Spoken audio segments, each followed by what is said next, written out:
Today we are pleased to introduce James Longhurst as part of the Wisconsin Historical Museum's History Sandwiched In lecture series. The opinions expressed today are those of the presenters and are not necessarily those of the Wisconsin Historical Society or the museum's employees. James Longhurst is a historian of urban and environmental policy and the author of Bike Battles, A History of Sharing the American Road. He is an associate professor at the University of Wisconsin-La Crosse with a PhD in history and policy from Carnegie Mellon University. He is also a local bicycle advocate and a road cyclist, bike commuter, amateur mechanic, social rider, and lapsed recreational triathlete. Here today to discuss why the bicycle sidepath movement of the 1890s disappeared, why this story has been forgotten, and why it matters today, please join me in welcoming James Longhurst.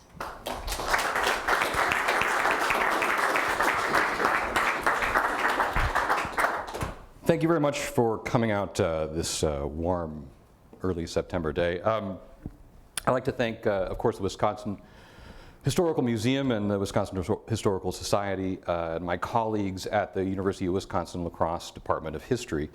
The research behind today's presentation was funded by a variety of sources, but it was also made possible by the UW Systems Library Fellows Program, an embodiment of the Wisconsin idea that made Madison libraries and research archives available to all citizens statewide. I certainly want to thank Caitlin Schumacher, as well as Nicholas Hoffman, Jesse Gant, and everybody behind the Shifting Gears exhibition. In the decade of the 1890s, bicyclists in the Midwest and across the nation came up with an incredible plan: a separate network of hard-surfaced, bike-only paths built by innovative public-private partnerships and protected by state law. Near the turn of the century, networks of side paths were built in cities from upstate New York to central Minnesota, and advocates dreamed of a path across the Midwest and eventually the nation. Today I'd like to explain why the side path movement disappeared, why this story has been forgotten by history, and why it matters again today. So let me start actually a bit by going back and introducing myself a bit more, because this description of the different kinds of cycling I do actually matters. As author Mike Magnuson says, there are actually different bike tribes, each with their own motivations and tribal markings and occasionally initiations. I am actually a local bicycle advocate. I volunteer for a variety of resources, including our nonprofit destination marketing organization, bicyclelacrosse.com. I invite you to come and join us for 4 straight days of free cycling this Labor Day weekend and throughout the year in the Driftless region. I'm also an everyday cyclist, a commuter, a roadie, and a credit card tourer. And in fact, I've been riding all this summer to promote the book, which came out this spring. Starting here in La Crosse, that's not me on the high-wheeler, then continuing to major cities across the US, and actually I'll be finishing up here in Madison, tomorrow in Milwaukee, because I have to go back to work next week. Sadly, the semester starts. But I would make it clear that this is mostly multimodal travel that I've been doing. I haven't had the time to ride all the way across the continent, but I've instead been loading my bike up into cars and planes and trains and riding when I get places. Now this actually matters because when you ride different kinds of bikes, you begin starting to think about the cities and the places you ride in different ways. And just as there are bike tribes, each with their own interests, I'm also a member of different history tribes, each with their own rituals and journals and initiations. And I, as Kate said, I'm a historian, an academic historian of urban and environmental policy. And mostly I've written about cities and the politics of environmental disputes, including pollution and resource management. Of great interest to me when I started the research that eventually became this book, Bike Battles, was the fact that my history tribes didn't always take the bicycle seriously as a research topic. Other tribes did a bit. Historians of technology and of gender, and occasionally biking enthusiasts who are writing their own history for a popular audience. But until quite recently, academic historians thinking about the city as an environment had not written a great deal about the bicycle as practical transportation. And I'll say quite recently, because some of the people who are starting to think this way are actually in the room right here. So, why does this matter? Because right now, we're in the middle of another bike boom. Maybe the third or fourth in American history, depends on how you do the counting. And it has occasioned great conflict. Bringing the bike back has not been a politically seamless task. And one of my history tribes, policy history, has the idea that the past can help us to understand present-day conflicts. So let's see if we can do just that. The ultimate cause of the current surge in bicycle popularity is debatable, but regardless of the cause, there is some kind of change occurring. As the Washington Post writes, recreational and competitive cycling have soared in the 21st century.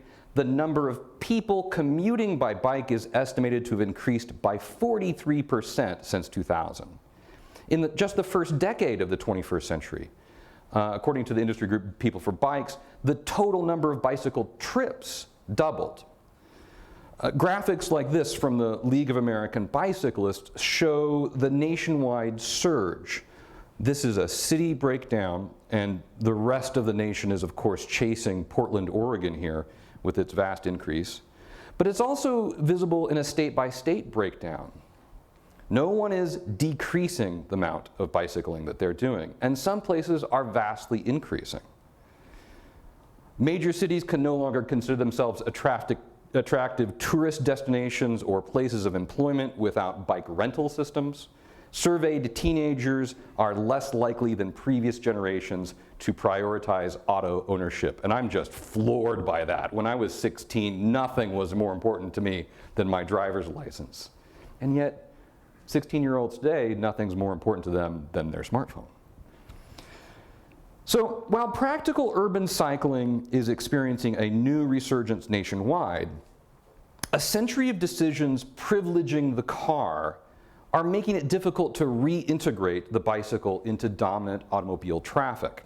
That's a really dry statement for something a lot of the people in this room have experienced viscerally firsthand. The problem is logistically, politically, and culturally fractious. In New York, according to journalists, quote, "The bike lane wars have become front page fodder." And I have a collection of the headlines that from several years ago. You can find these in almost any major American city today. We call it the bike-lash, the amazingly outsized political backlash against the return of the bike. I actually threw in a Madison headline there for you guys. But you can find it in LA to New York, from Detroit to Tampa. And there's PJ O'Rourke, Dear Urban Cyclists Go Play in Traffic. This is something that everyone in this room has experienced. Just open your newspaper and you'll find these kinds of debates. And of course, it sort of started to hit home for me when the book came out this spring, and I was lucky enough to and honored to have a review by Grant Peterson, himself an author of Just Ride, Rivendell Bicycle Works. And he reviewed bike battles in the Wall Street Journal. And that was great honor. And oh dear. Oh, there's comments. Oh. Should we read the comments? Oh, you know the rule. If the comments are anonymous, you must never read the comments.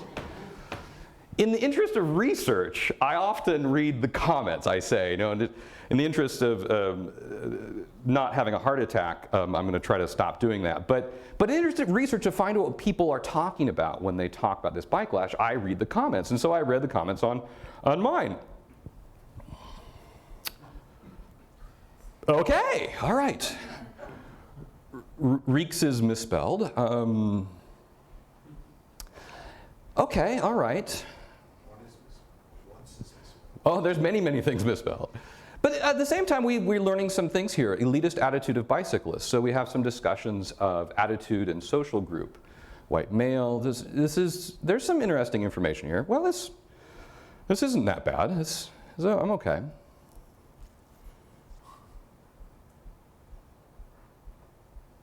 Well, that's interesting.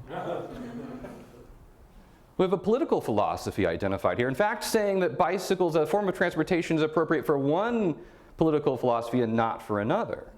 It's also not the political philosophy that's identified in other places. So this is interesting. We're learning some new things here. This isn't that bad. I actually don't think this is... Oh boy. This actually gets worse the further you read it. Banned from all city streets, shunned from society. This is the camel's nose to 1950 China's tent with the next stop. This person is comparing bicycling to a Maoist cultural revolution. The bicycle is a tool of transportation. How do we get to these kinds of political associations? This is very, very strange. But actually, this is not bad. Nobody has called me a Nazi yet. Oh, dear. There is a very smug and arrogant attitude by the bikers about health, global warming, redistribution. These people are not poor. Good jobs, taxpayers, a fistful of cash. So what do we see here? Once I control my heart rate, when we reflect on this, it's amazing how this reaction, and much like it in Facebook threads and anonymous newspaper comments across the nation, is not about the bicycle. It's not about the technology, the tool, or the usage of it. Instead, it reflects divisions in political philosophy, group identification, and shifting claims on the public good. Which leads me to the research question I've been pursuing. Can understanding the past debates about the bicycle help us to understand this current political bike-lash? I've been trying to find some history that responds to this, and I've developed a short list of incidents stretching back over nearly a century and a half that explain the disadvantaging of bicycles. I think of these as periodic and recurring public policy debates over urban transportation. And I suggested that as a title to my publisher, and they said, no way. And so we ended up with bike battles.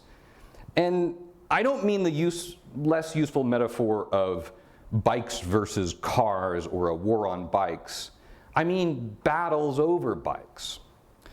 These lists of public debates include the battle to include the bicycle in the legal definition of vehicle in the 1870s, the largely forgotten victory bike of World War II, post-war suburbanization, and the failure to build a much-touted system of bikeways during the bike boom of the 1970s.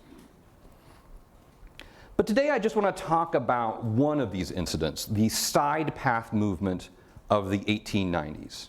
It's a largely overlooked episode in bicycle history that illuminates serious questions concerning tax policy, a changing definition of the public good, and an important decision point in state formation. None of these are things you think about when you think about the bicycle. My lesson out of this is that what gets built lasts and shapes all decisions and experiences and mindsets that come after. And the bike path that didn't get built also matters. It's here that I use the political science and policy analysis tool of path dependency, which can help us to understand the historical basis of current problems. Path dependency is the idea that the decisions you've made in the past actually constrain the whole universe of decisions that are open to you now to a small subset, which is another way of saying that history matters. The side path movement, with all of its political limitations, partially explains why we ride the way we do today. So, the side path movement happened within the golden age of cycling in America, the 1890s bicycling fad. The safety bike was the centerpiece of this boom, but it had multiple causes, including the entrepreneurial acumen of boosters, an urbanizing nation, and popular reception with upwardly mobile and vitality-obsessed consumers. Named for its obvious advantage, safety, over the deeply precarious high wheel, which no one but young men and people with no understanding of mortality rode. Instead, the safety bicycle opened up cycling up for both men and women. In this image, we have both women and men riding. And we also have a scorcher here to the right, hunched over and pedaling fast. But everyone else reflected of the 1890s boom. If this is the cause for the boom, the limitations of the boom were the condition of the roads. Rural American roads in the 19th century were almost all unimproved. Their unpaved surfaces lacked adequate drainage, were built without surveying or engineering, and were nearly impassable after rain or snow. And as usual, Mark Twain summarized the situation best. He claims that if he ever went to hell, then he would want to go by a bad road so that he would at least be glad when he got to his destination. Mark Twain, such great lines. This unimproved state had an underlying financial and political cause, an essentially local, decentralized system of financing road materials and labor, partly resulting from limited municipal governments and partly from the fact that there's a huge distrust of public works in general. So the Good Roads movement, a phrase you might have heard of, was a political reform movement meant not only to build professionally engineered roads, but also to convince Americans to pay for them through general taxation, which they hadn't been doing, right? And which was really anathema to a lot of political philosophy at the time. And cyclists were, if not the progenitors of this, then they're absolutely tied up with this. This is the League of American Wheelmen Bulletin. And it's also the Good Roads magazine. It shares two names throughout the 1890s. And there's as much arguing for construction of good roads and general taxation for roads as there is discussion of cycling in these pages. Later it splits into two different publications. And while they're supporting the Good Roads movement, cyclists in the 1890s weren't prepared to wait that long. It was going to take a very long time for the Good Roads movement to persuade state legislatures. And so they, in the meantime, looked to create their own alternative to unimproved dirt roads. And they, for a while, are going to build their own separate bicycle paths with packed gravel or cinder surfaces. And this is one here. This is a White Bear path in St. Paul. You can see it just sort of heading off into farmland on its own. And these bridle paths, these cycling paths, were intended for recreational purposes, and that mostly were built following their own routes across parks and only occasionally linking up with roads. Most importantly, these paths were often paid for by cyclists themselves through fundraising, donation, and club dues, or by park boards occasionally. I want to pause here and talk about something else about the first phase of the bike boom.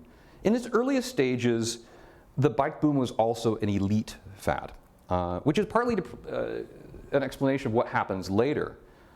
These are remarkably well-dressed society women in Rochester, New York, and I absolutely want to say that these women find a freedom of movement in public space through the bicycle that would not have been accessible to them previously. At the same time, they are also displaying very rigidly proper attire and clothing to demarcate the appropriateness of this behavior. Those are some fancy duds. There's some women there wearing furs. That is immaculately well coiffed and maintained, and it reflects a very high status of bicycling. We can see this in a couple of other places. This is an early marker of exclusivity from the 1880s. This would have been in the high wheel era. And we have from the Chicago paper, we have a description. This is a column that appeared daily and weekly, and the column is polite athletics. That is, polite meaning appropriate to the upper class, and bicycling is reported under polite athletics. And the markers of exclusivity are pretty impressive and pretty extensive here. Let's take a look at what the well-dressed cyclist is wearing. The new uniform of the Ariels. A shirt in red and black stripes, polo cap to match, dark blue stockings. It is altogether likely that the Oconomowoc girls will lose their hearts when the handsome boys in this elegant costume appear at the lake. And we all know how hard it is to impress Oconomowoc girls. Think about how expensive that clothing and that appropriate dress is. These are humorous to us markers of exclusivity. To our eyes, there are more pernicious examples. A decade later, the League of American Wheelmen will draw the racial color line within its own membership, and enforcing racial segregation in this era of Plessy versus Ferguson. And this plays out, this exclusivity plays out in the politics of cycling. Because the other problem with the path building that people have been doing for a while is that it doesn't have enough money behind it. And some are going to find it a slow and unsatisfactory method. Therefore, beginning in upstate New York, cyclists began experimenting with county-wide attempts to raise funds through taxation or subscription in order to build entire networks of bicycle-specific paths. And in Niagara County in New York, a businessman, Charles T. Raymond, champions a county-wide tax on bicyclists to build something new, something he called a side path, not a sidewalk, which already existed, but a separate thing called a side path. And this is the particularly rare Side Paths magazine. I'll talk more about it at the end, but put out hundreds of numbers, had a nationwide audience out of New York, and I can find 6 or 7 of these. There's huge numbers of these that have not been preserved, and we don't necessarily know why, though I have some ideas. Before most roads were widened and paved, and before cities required or assessed abutters to install concrete sidewalks and curbing, advocates took advantage of the transitional state of the built environment to insert side paths into the urban landscape. The proposed paths were not to be less than 3 feet wide or more than 6 feet wide, and constructed within the outside lines and along and upon either side of such public roads and streets as the law read. Let's take a look at what this meant. This is Rochester, New York. We have, to the left here, we have a dirt road in a residential street. We have a little, probably a wooden curbing. Then we have a side path with a cyclist riding along it. Ghostly cyclist. Then we have a strip of grass with trees on it, and to the right of that, a side walk, and then people's front lawns. And we can see this what it looks like outside of town, and this is a dirt road and a side path on its side. While they were to be built within the established legal right-of-way, the side paths were segregated from both the adjoining road and from sidewalks. Later court decisions made it clear that wagons, carts, and horses were excluded from the paths. They were to be a separate network, set apart from foot and horse-drawn traffic, solely for bicycles. Niagara County, New York, where this started, built their paths through taxes, and here we have some newspaper stories saying that everyone is paying their taxes happily. But it was almost the only place to do so successfully. While other cities, including Chicago, floated the ideas for tax-based path building, they went nowhere.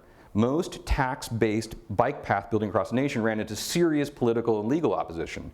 Pennsylvania, Oregon, Washington State all had tax-based side paths or bicycle registration projects, all of which were overturned by the courts.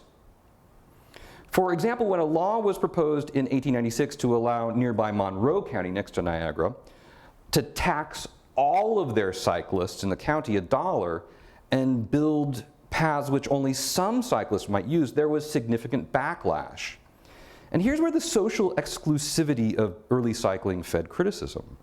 The editor of the Rochester Post-Express claimed that cyclists, quote, regard the tax as an outrage as it unfairly allowed cycle path riders to reap substantial benefits at the expense of others, including women and children. The vicious principle of class taxation was the central problem, claimed the writer. There is no more reason why the bicyclist should be taxed for cinder paths than that owners of vehicles should be taxed for the construction of better highways. Complaints against the taxation of many for the benefit of few was a common refrain. 20,000 wheel owners ought not to be taxed for the benefit of a few hundred, argued the Post-Express. Dr. E.B. Angel of the Rochester Wheelmen's League attempted to defend the bill, declaring that the roads of the county are unrideable except by expert wheelmen, and that without side paths it would take 5 to 10 years before Monroe County can expect to have good roads through state legislation.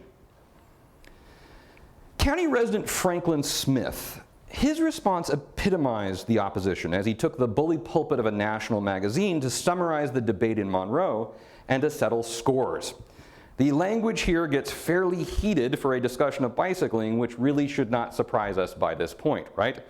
Smith railed against the most ignorant minds involved, their perverted opinions, and amazing exhibition of selfishness. Actually, down here, he appears to be targeting Dr. Angel, whom I just quoted, when he criticized an unnamed distinguished physician equally destitute of a keen appreciation of the rights of those bicyclists that might never have time to take an excursion into the country. Smith is not arguing against the side paths himself. He's a cyclist, he likes the side paths. But he's arguing against the political philosophy of taxation for the general welfare. Citing a prominent proponent of social Darwinism, he notes that Herbert Spencer's social philosophy teaches that the improvement shall be undertaken voluntarily by those that desire it. What it forbids is that they should ever resort to the argument of coercion to secure the aid of others. And in Monroe County, taxation for side path building died. They instead went to voluntary means to raise money. Here they had a fundraiser for a cycle show and Calathumpian parade. And facing this backlash, side path supporters in the state, when they gathered in Rochester to create a new state law for all of New York, they abandoned taxation. It wasn't going to work. Instead, they're going to charge a user fee for those who choose to ride on the path, rather than taxing all cyclists or all county property owners. Commissions were to adopt a form of license, badge, emblem, or device suitable to be affixed to a bicycle, what read the law. Here's the 1899 law that results. And here's what side path tags looked like. These were sold yearly. They would have years and numbers on them, and they would have the name of the county on them. And I have a collection here. These continue to appear on eBay. They start at about $50 and go up to about $200. If anyone wants to buy me one, I would take it. It'd be great. Here's a great, I love these celluloid and tin ones. This user fee model in New York State was a success in a bicycle mad world. 20 New York counties, mostly upstate, built side paths. And with their early starts, Monroe and Niagara were the most obvious success stories, with Monroe completing 150 miles of paths by 1900.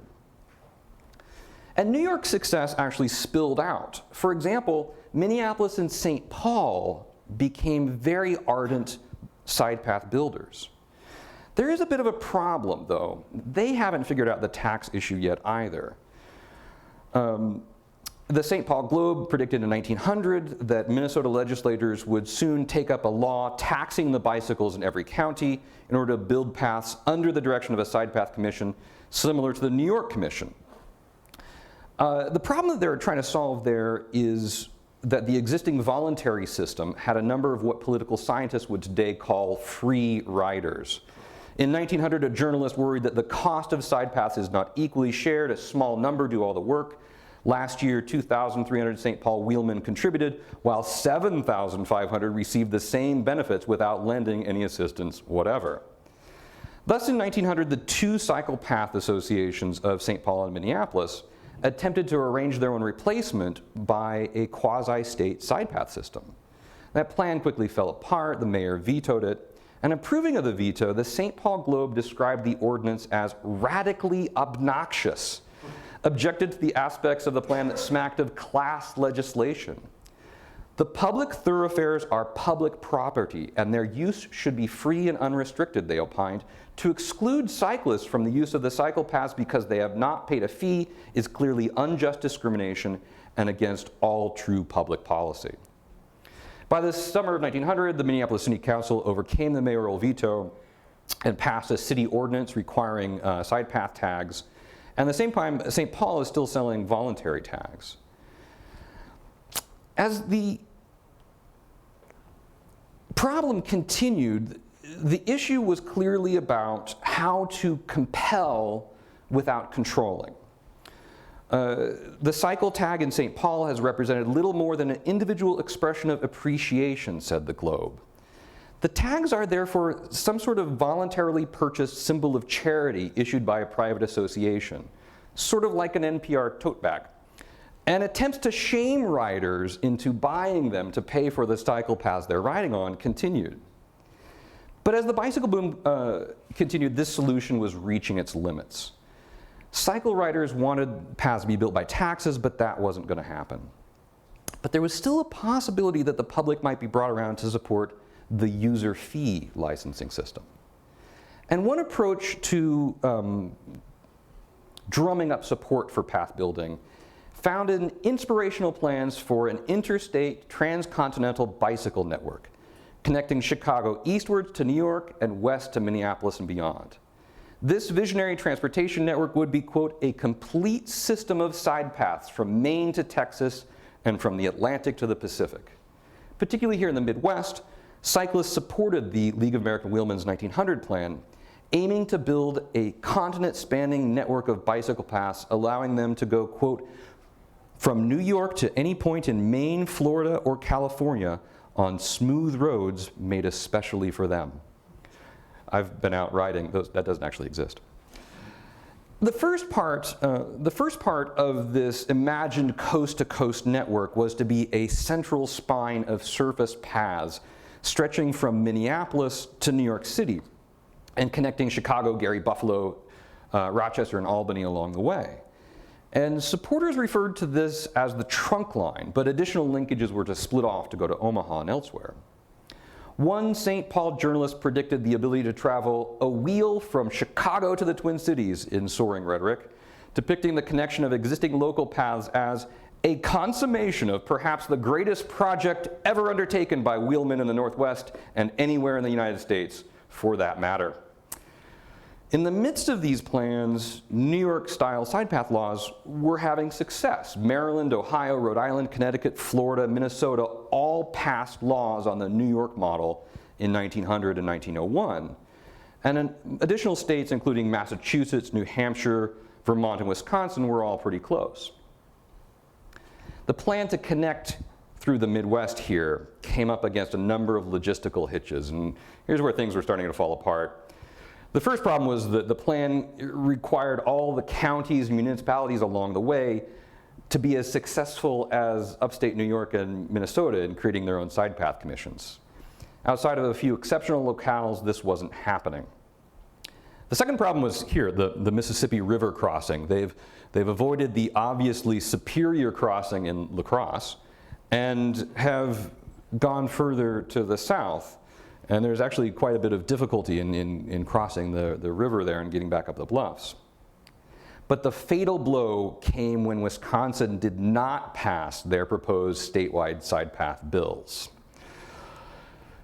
So while the plan floundered for 1900, it did not die immediately. The new idea is to avoid Wisconsin altogether.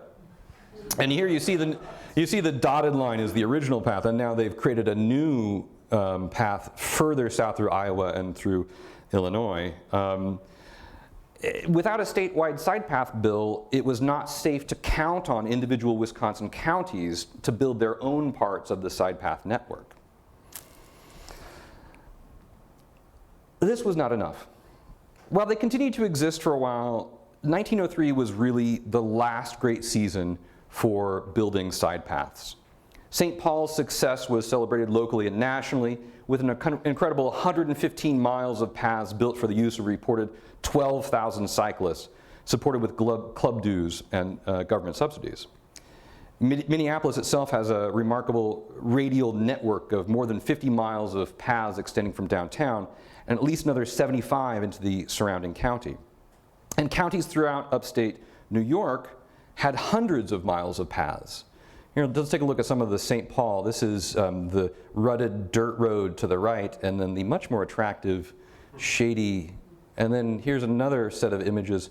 These look like sidewalks. They're very carefully paved by the municipal engineer, but they are in fact side paths. But the dream of the side path nation was already fading. Side path commissions withered away throughout the rest of the decade. Like a receding tide revealing rotten piers, by 1905, the decline of the exuberant bike fad left the side path movement exposed and unable to support itself.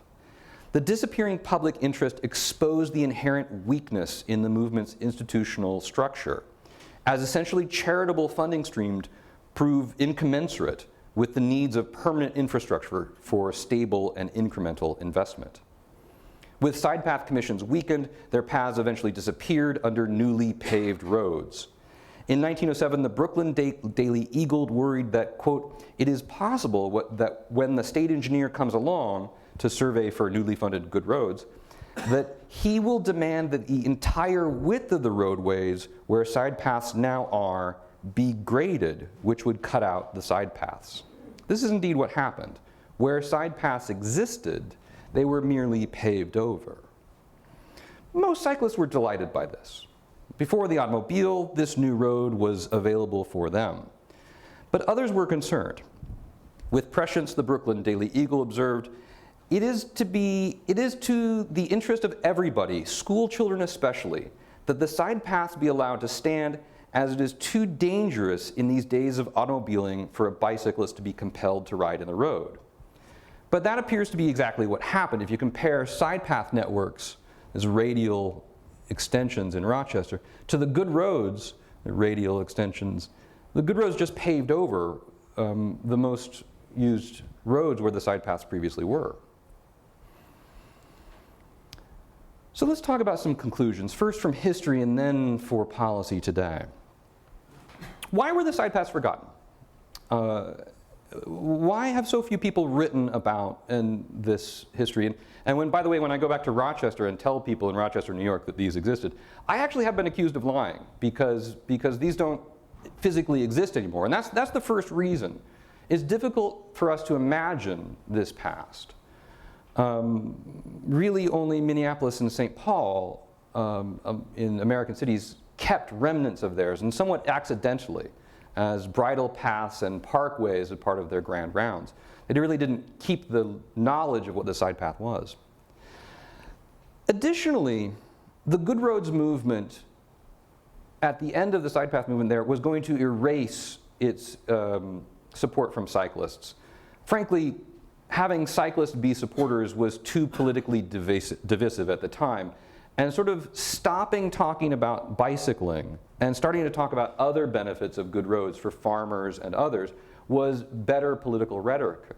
And for the end and the successful moments of the Good Roads movement, bicyclists are largely erased from that they're involved at the beginning. Additionally, we don't remember side path history because the records from side paths were not set. Partly because people don't think of cycling as an important piece of history. It's fun and toys and child play.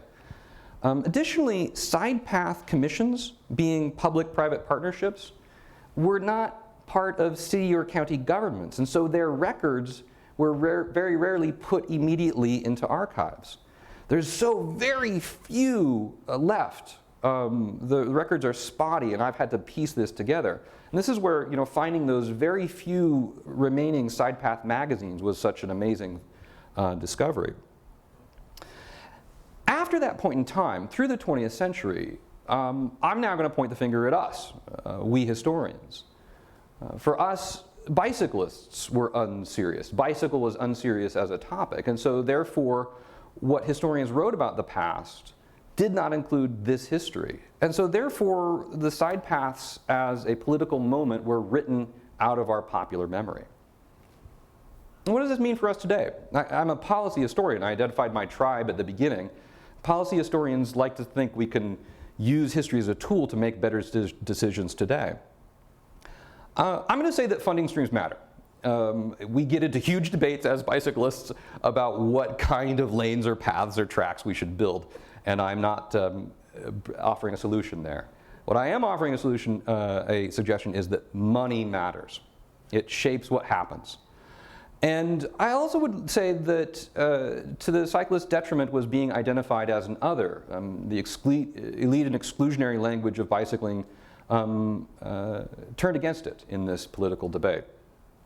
So I would recommend, if you're a bicycle advocate, coalitions matter. Figuring out ways to not be identified as the other, but instead to be identified as part of the public is a way you talk people into thinking of bicyclists and bicycle transportation as a public good.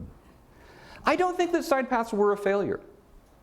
Because they didn't exist doesn't mean they did not serve a purpose or were not to a public good. It's somewhat accidental, the timing of why they were erased. And I would say that what gets built matters right now. What if the side paths had existed? If the side paths had existed through the 20th century, imagine what would have happened when suburbs came along. They would have been built on top of a radial network of paths that connected people back to downtowns. If side paths had been built, the history of urban America would have been different. And just as we're looking backwards at the choices that could have been made in the past, we are the future's past. The decisions we make now about building our cities shape what will happen in the future. The wheel has turned full circle. We want to ride someplace, just as the people in the 1890s wanted to. But we can't because of the condition of the road. Thank you, and let's ride safe out there because we're all just trying to get someplace. Thank you very much.